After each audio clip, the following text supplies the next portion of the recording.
If you want to install and use Google Assistant on your Google Pixel 9, so first of all, keep in mind that it is always pre-installed because it's a Google app.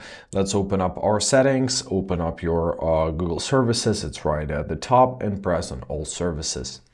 Now we gotta locate our search assistant and voice. Open it up. Now locate your Google Assistant.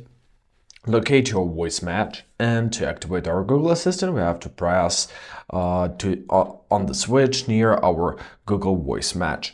Great.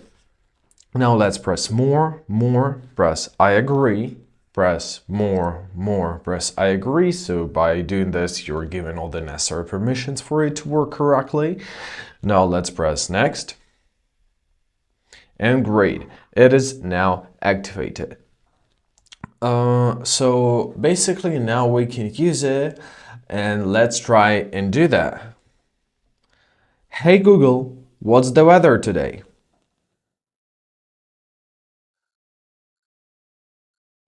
And that's how it works.